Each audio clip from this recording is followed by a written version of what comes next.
హైడ్రా ఎటువంటి ఇన్ఫర్మేషన్ ఇవ్వకుండా మా ఇళ్లను ఆల్రెడీ ఆక్యుపై చేసిన ఇళ్లను డిస్మాంట్లింగ్ చేస్తుంది. ఇప్పుడు మా పరిస్థితి ఏంది? ఇక్కడ నుంచి మేము మా సామాన్లు పట్టుకొని ఎక్కడికి వెళ్ళాలి? మేము బిల్డర్ను నమ్మి ఈ ఇల్లు కొన్నాము. ఇల్లు కొన్న తర్వాత కూడా ఇప్పటివరకు కూడా మాకు ఎటువంటి ఇన్ఫర్మేషన్ లేకుండా, ఎటువంటి నోటీస్ లేకుండా సడన్గా పొద్దున వచ్చి బుల్డోజర్ని తీసుకొచ్చి మీ హౌస్ డిస్మాంట్లింగ్ చేస్తామని చెప్తున్నారు. ఇది ఎంతవరకు న్యాయం? మేము మాకు న్యాయం చేసేటోళ్ళు ఎవరు దీనిలో?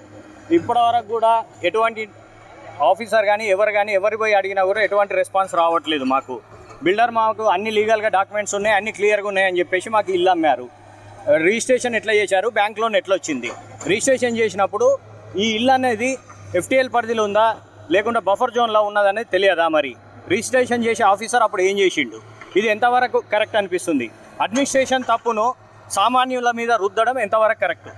ఈ అడ్మినిస్ట్రేషన్ చేసిన తప్పుల వల్లనే మాకు ఈరోజు రిజిస్ట్రేషన్ జరిగింది. ఇది అట్లేమా లేకుంటే బిల్డర్ వైఫ్ వెళ్ళేమా లేకుంటే మీకు కొనడం చేసిన తప్ప? ఇది ఎంతవరకు న్యాయం? అన్ని లీగల్గా డాక్యుమెంట్స్ ఉన్నాయి, అన్ని లీగల్గా క్లియరెన్స్ ఉంది.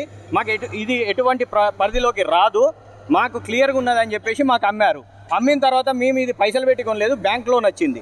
బ్యాంకు వాళ్ళు అన్ని క్లియర్ ఉంటేనే లోన్ ఇస్తారు. మరి బ్యాంకు వాళ్ళు లోన్ ఏ విధంగా మాకు ప్రొవైడ్ చేసారు? బ్యాంకు వాళ్ళకు లీగల్ ఒపీనియన్ లేని బ్యాంకు వాళ్ళు లోన్ ప్రొవైడ్ చేయరు. మరి బ్యాంకు వాళ్ళు లీగల్ ఒపీనియన్ క్లియర్ ఉన్నదని చెప్పినాకనే మాకు బ్యాంక్ లోన్ వచ్చింది.